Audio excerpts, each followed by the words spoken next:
All right, today we are going to be going over the worst consoles ever created. I made a list of the 5 worst consoles that have ever hit the market, and we are going to be taking a look today to see what made them so unsuccessful. The first system that I wanted to take a look at is called the Ouya. What makes a console bad? What makes a console bad? Could it be the name, Ouya? Not a very catchy name. It looks pretty sleek, right? Little white box. Nice rounded edges there with the black. It looks nice. Last updated in 2013. And the idea was that you could plug it into your TV. It was cheap. It was like $100. And you could play games on it. Specifically games that were made for the Android. It had the makings of a great little fun console. The style mimicked that of the PlayStation 5, which came out years later. That white with the black corners, the sleek. I would argue it looks better than the PS5. The PS5 looks like a router. We've all seen those memes. I would argue that this looks better, but let's watch this trailer. Ouya is a new game console for the television that's built on Android, open source technology. Anybody that wanted to develop a game for a television, we allow them the ability to do this. So they were like marketing it as it's for everybody. It's cheap. It's open source. You can develop whatever you want, making both the development and the playing of the games as accessible as possible. There's a lot of hurdles for developers to get games onto the television. So apparently they were appealing to more of the developer base with this console. The fact that it was open source, it made it easier for you to develop console games, with the issue being that the specs of the system were extremely limiting. It had a quad-core processor, 1 gig of RAM. It had like the Bluetooth for your controllers, and it was a big deal was that it had Ethernet. Initially, there was $8.5 million pledged when they were just hoping to raise $1 million.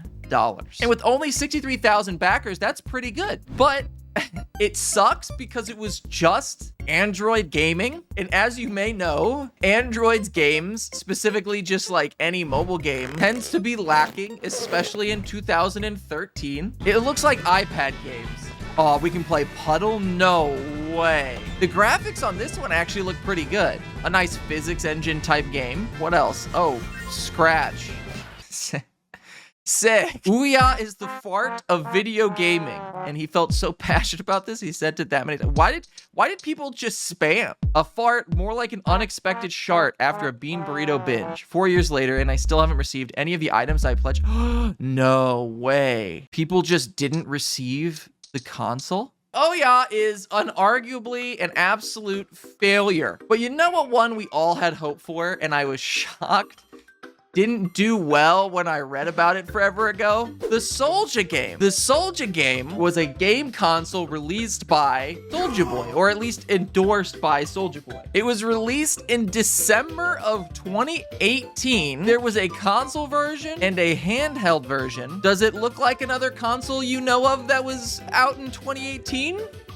No, I don't see any resemblance. And the issue was that it was basically just like a $300 to $600 emulation machine. It was just for people playing emulated games. And as you may know, playing ROM hacks of games is illegal because of pirating. But he touted publicly that you could play Nintendo games on the machine and that there was no way Nintendo would sue him.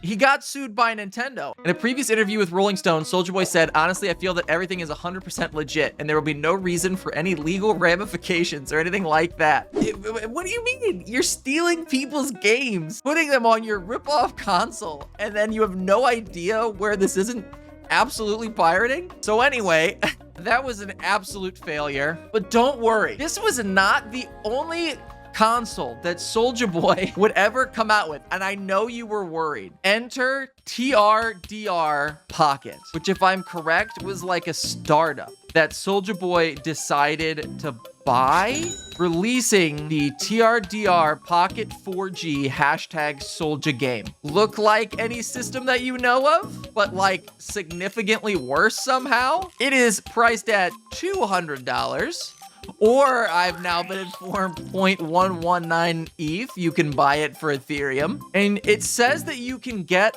a model with 64 gig, but when you go down to the actual product description, it says that it only has 4 gigs of RAM and it doesn't give you an option to buy another one. So I think that that's just a lie. You can download your MP3, MP4, and WAV movie files directly to the device.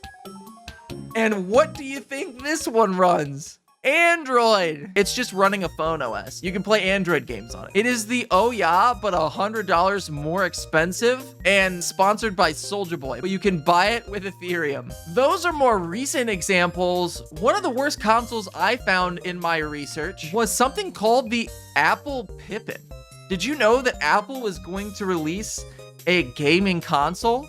They did, and then they immediately said that, oh, fuck, that was a bad idea. It looks like this, and it sold 42,000 units when it was released in 1996. You may think that that's pretty good, right?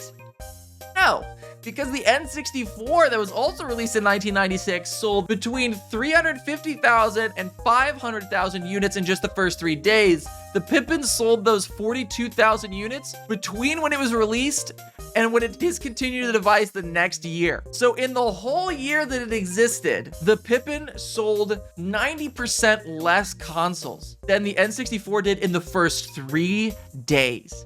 I can't imagine why. This looks so attractive. Between the beautiful controller that had a trackball on it to the console that was available in one color, beige computer. Yeah, it was gross. No other developers were making games for the Pippin, so you were limited to Apple games. And the best part was it ran on the same OS as the current Mac, which was Mac OS 7. And when you booted it up, you could briefly see the actual desktop computer of a Mac. It was literally just a program on a Mac that they would just then force the Mac to run that program. And then it played what they called Pippin games that were just Apple CD-ROM games. I wonder if you could buy one today. Let's see if we can find one. They're on sale for $650. Oh, a steal, $529.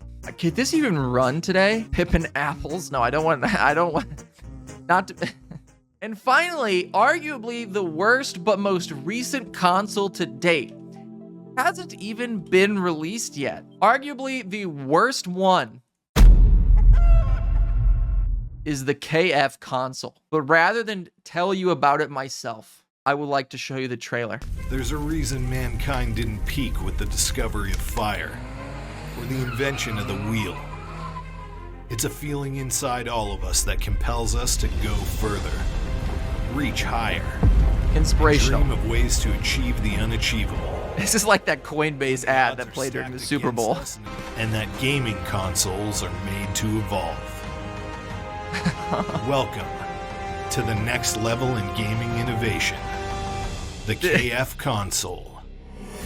And you may think that this was a meme, but it was not a meme. Cooler Master actually has a landing page and announced that you will be able to buy it. And they promised that you would be able to run the latest titles in 4K 240 FPS. So in case you were wondering, it was a computer that would keep your chicken hot. Never risk letting your chicken go cold again, thanks to the patented chicken chamber utilizing the system's natural heat and airflow system. You can now focus on your gameplay and enjoy a hot, crispy chicken between rounds. Cooler Master basically designed it that all of the heat that a PC generates, which is a significant amount of heat, would be like a grill that would then contain itself in this chamber and keep your hot. It would have an i9 in it, which is crazy. The hardware also packs that performance punch. They partnered with Asus to have an Asus GPU in it. So yeah, you see that it has their partners are listed, and here's the landing page. But what you don't see is a buying button. And when I looked it up, you were supposed to be able to buy the console in December of 2021.